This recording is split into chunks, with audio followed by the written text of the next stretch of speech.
Alright, so first we start off with a circle. Boom, voila, that's a circle.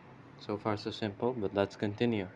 Next we need to draw in an oval about, let's say, 2/3 in length of the actual circle you're making.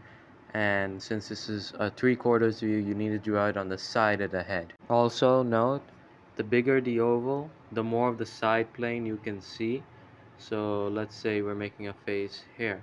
Alright, pretend that's the eyebrows and the nose.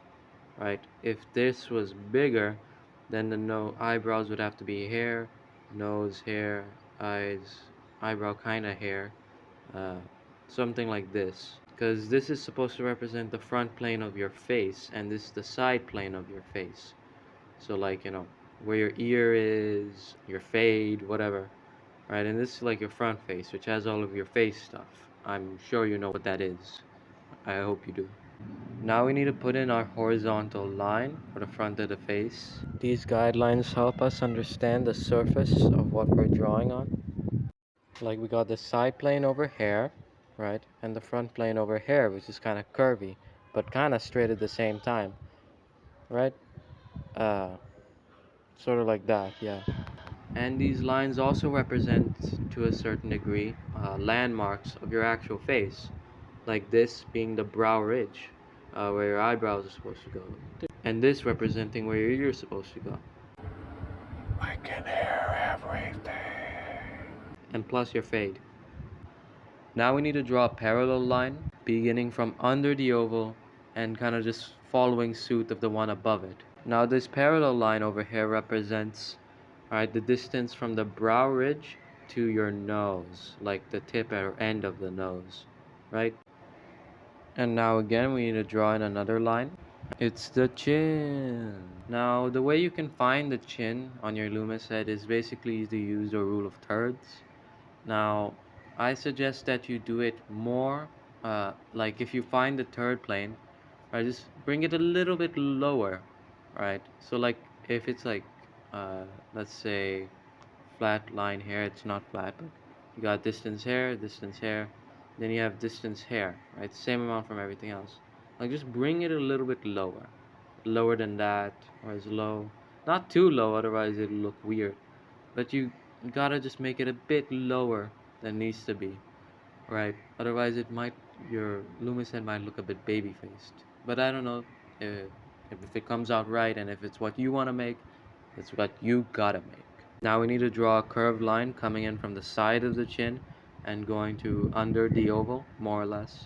Okay, it wasn't exactly under the oval, but sort of in line with this pointy over here. Now this curved rhythm represents sort of the beginning of the cheekbone and then that sort of hollow part over here, which kind of gives that, uh, let me pull up an image for an example. Yeah, it kind of represents that face, right? Like you don't have to draw it, but it's sort of just like, a support beam. Everyone has that. It's just, you can see it in other people, sometimes you don't in other people. Alright, so now we gotta find your jawline. Boom shakalaka. Alright, we found it. Hip hip hooray. Now, the technique to sort of finding your jawline and, the side plane, like this over here, is essentially kind of doing the reverse of over here. Now, sometimes with different kinds of faces, it won't exactly match up, and you'll have to change this curve rhythm into whatever, kind of face you're making. I'll go into that. Right, so I got rid of the jawline for this. So let's say I make a face, the line coming from the chin, sort of like this, right? And then, so you'd have to kind of copy it, but in reverse, but in a way that works.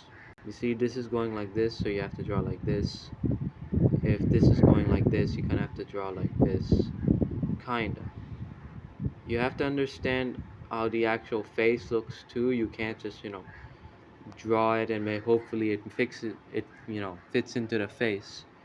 But this is also one way of finding it. See, you kind of just have to change this line over here to whatever the proportions of the person are in real life. Like let's say this guy is kind of roundy, right? So this line also has to be roundy. it can't be as hollow and swallow as this guy over here, right? But anyways, what I'm trying to say is whatever the line is over here, you kind of have to do the reverse over here. All right, all is well. Let's continue. So now we're almost done with our Loomis head, but there's one last thing we need to do to make it right. The cherry on top. And voila, you have your 3/4 view Loomis head. I hope you're proud of yourself. And now with your finished product, you can just use this as a blueprint for anything you really want to make in the 3/4 view. I'd suggest literally anything, if I'm gonna be honest. Now that you have the blueprint, you can kind of just draw whatever you want on top of it. That sure may not exactly follow the same structure, but this is kind of just to help you know where everything is gonna go. For whatever face you're trying to make, I think that, the Loomis head really helps with your proportions and where you need to place anything.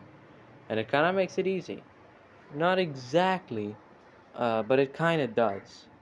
Actually, no, it really makes it easy for most things.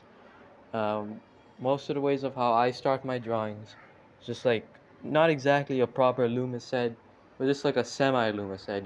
Start off with a circle, make the front line, maybe do the uh, side cheek thing over here. So I'm getting off topic. If you enjoyed the video, make sure to samurai slice that like button. Okay, no, wrong YouTuber. Alright, make sure you punch that like button in the face. Okay, no, not the right one either. Alright, just do whatever you want. Uh, Help me out in whatever way you feel is nice.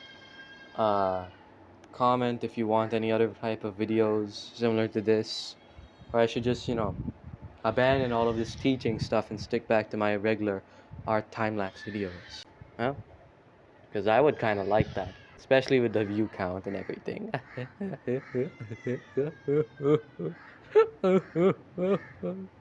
Well, see you guys next time. Bye.